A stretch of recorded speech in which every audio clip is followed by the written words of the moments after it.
welcome back to my channel. My name is Courtney, you can call me Cords, and today I am shooting a commercial, but it's my first commercial that I've ever done out of town. So welcome to my luxurious hotel room. Honestly, I'm just so grateful that I have a hotel room to myself. It's very nice, and we're literally just here for one night, and then we're shooting tomorrow morning up on the highway in the middle of nowhere. So hence the hotel motel.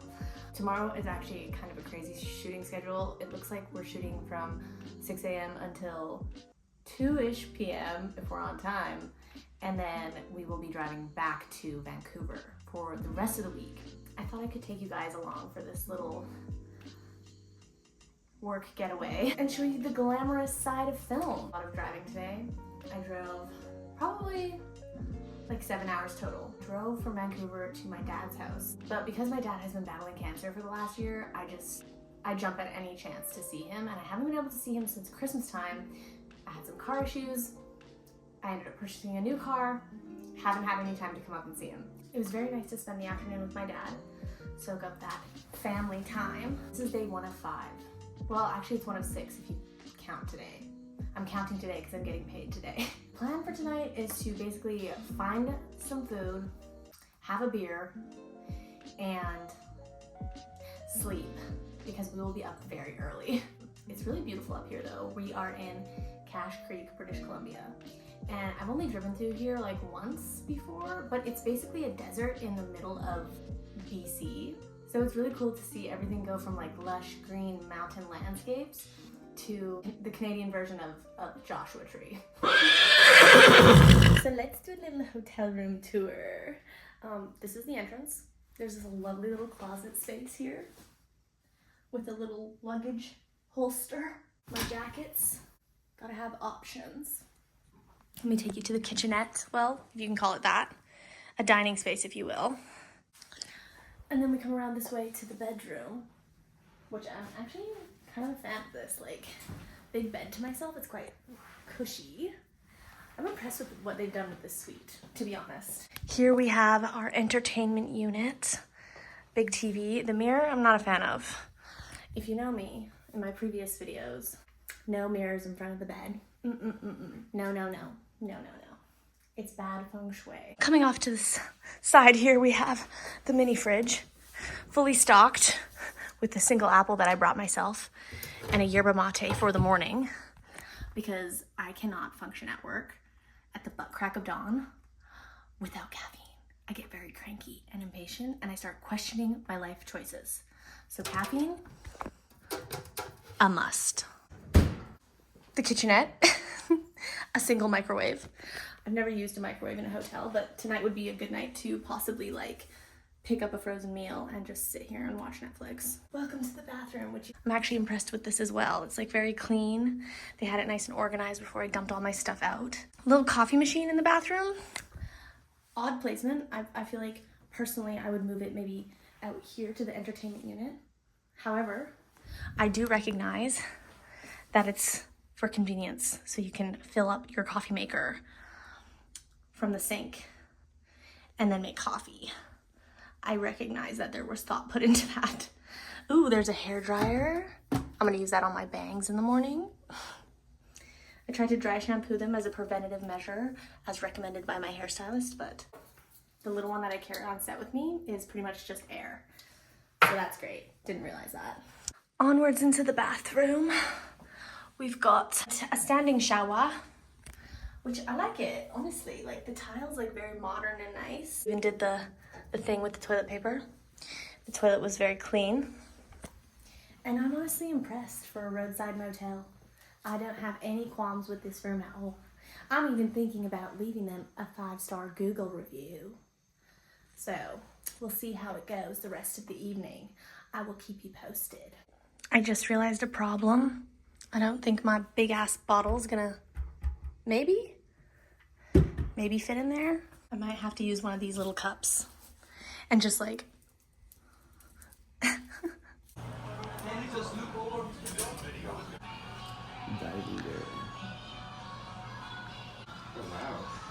This is our table. This is our table. Dinner.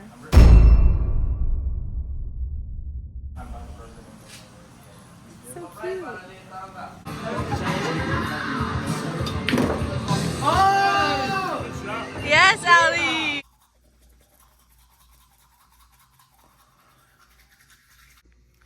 I spent probably an embarrassing amount of time trying to get the little tin thing off of the tip of the toothpaste. It's a new little travel size toothpaste. And it's one of those kitty ones. It's not like adult toothpaste like Sensodyne. It's like blue and sparkly. So my mouth does not feel clean, but here we are. It's 11:35 and I went out. I had a sip of Fireball, half of a nude, 2.5 beers, played some pool at the bar, the local pub. I gotta be up at 3:30 so that I can be on set for 4 a.m. This is gonna be a rough week, so if you want to join the film industry from the bottom, brace yourself. I would love to plug my phone in by the fucking bed, but those fucking chargers over there didn't work. I put my iPad on there all night, 0% battery. So that would be nice to know. This is what it looks like. I put my clothes out for the morning. Vision is necessary because I'm blind. No free feet. Chapstick, room key that I'm gonna drop off in the morning. Shoes are out. Previous outfit is packed. Coat is ready to go. Bag is basically packed. Labubu on the sill. On the sill. That's a fucking nightstand. I put my water bottle in the fridge like this because hack, Vancouver has some of the freshest water, the crispest, most clean filtered water in the world. Like it tastes like you're drinking it fresh from a stream. It's so good. But everywhere else in Canada puts fluoride in the water and you can taste it. Like I just taste swimming pool. I almost spit. Swimming pool. When I drink the water from these rural towns, I want to gag. It's absolutely disgusting. So I put my water bottle in the fridge, hoping that some of the fluoride and the chemicals evaporate overnight, which they probably won't. I had a lot of fun with my crew. I needed that. I've been working in commercials for 3 years, in TVs and in TV and commercials, but I don't know anybody's name. And I'm trying to get better at recognizing people and knowing who they are. Saying like, hey Carl, hey Gerald, like, I don't know. So I was hoping that would happen tonight, but I really just played pool with my crew and drank a couple beers. So that's it. Day 1 of 6. Wish me luck. Good night.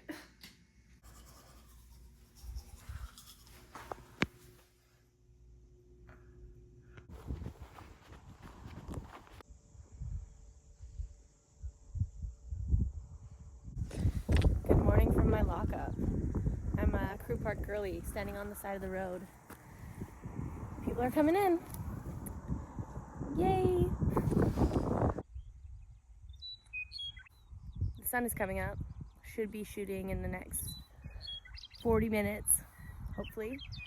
And I hope they don't forget me, but I'm also kind of okay if I sit here for the whole morning and just sort of take it easy. I wish you could see how beautiful it actually is. I'm a huge fan of the desert. Ever since I went to Joshua Tree, the desert changed me. I didn't expect it to be so alive. And it's really cool that we have our very own deserts here in Canada, especially in BC. It's just crazy how it can go from high mountain winter roads and then suddenly we're just in this gorgeous landscape. Shout out to the yerbas.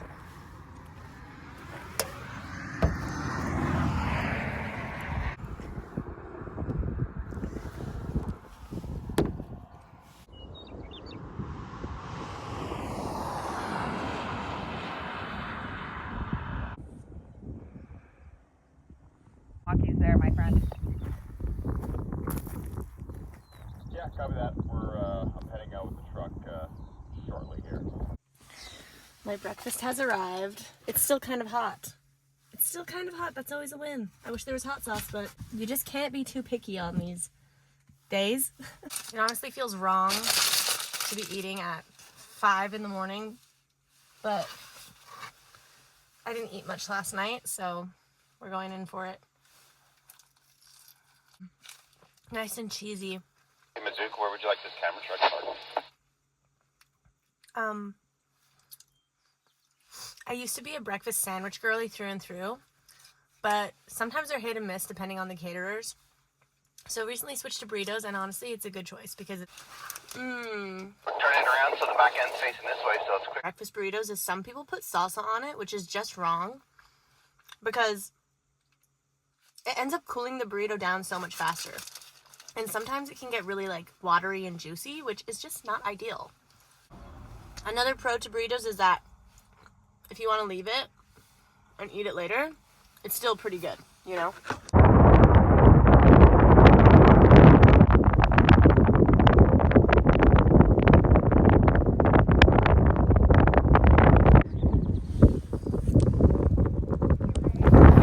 I made it to set, and it's windy over here. Pretty much off-roading the whole way. Look at those roads.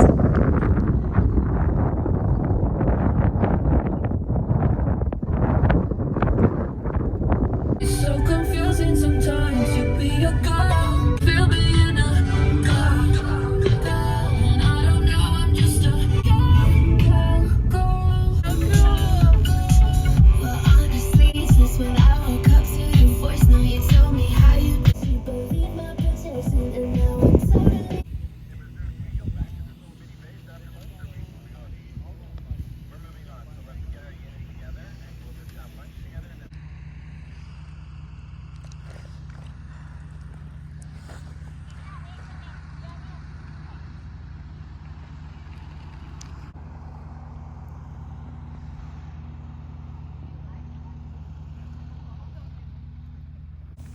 That is lunch.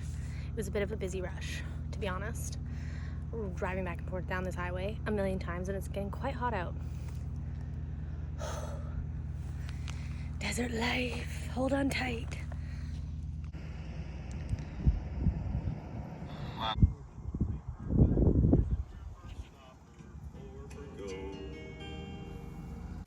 And that afternoon, I got down and dirty. And my boy Duncan had to take my little Bronco, my little car, on its first off-roading excursion.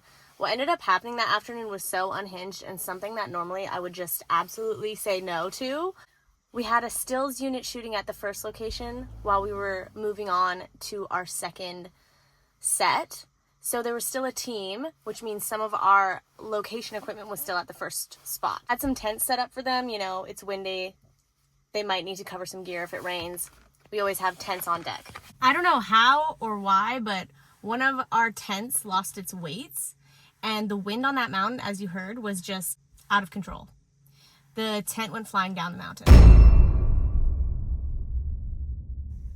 Obviously, no one wants to go to the boss and be like, hey, we lost one of our tents. It's over the mountain, and it's stuck on this property that we're only renting, and we don't want to leave a bunch of tent garbage on the side of this mountain. So we get to the side of this ridge, and the tent is just in shambles. Like, it isn't even able to collapse in on itself like it normally is. It's pretty much in pieces, but stuck in its same shape. We couldn't figure out how the heck we were going to get it off the mountain. We actually had to hike up. It took us 1 hour to drive down the mountain, hike up the cliff, try and retrieve the tent, try and figure out how we can get it down the mountain. We ended up just ripping it apart and rolling the tent frame down the mountain. And then once we got to the bottom of the mountain, we broke it. We broke the tent so it could fit in my car, and we could drive it back up the mountain just so we didn't leave any of our garbage on location. And normally this is something I would say, absolutely not. Absolutely not. I am not driving my car down a mountain to retrieve a location tent. I'm not getting paid enough for that. But it was so much fun. It was so much fun, and it was like a little adventure. My car got wrecked though. There was so much dust and cactuses in the tires, which was so funny. But it was actually okay. It was we just took her virginity that day, her off-roading virginity. My off-roading virginity, honestly. That was the most intense off-roading I've ever done. A nice adventurous way to end the day. I'm pretty bad at shooting myself at work because it's not super professional to be vlogging while you're at work, and also there's not a lot that I can show you depending on the shoot. Like, You'd be surprised how many NDAs I've signed for commercials. But yeah, I did my best, and I really just want to hold myself accountable to my YouTube channel because I love creating content on here, and I see myself leaning into more of a like lifestyle cinema vlogger. I just can't keep up with the intense research and preparation that goes into my scripted content or movie breakdowns. It's so hard when I work 15-hour, 18-hour days, but I want to be a freaking YouTuber. So like this video, subscribe to my channel. I appreciate you here, and I'm just here for the ride, guys. Thanks for joining me. What a fucking day. This was so fun. So much fun. This is the best part of the day by far.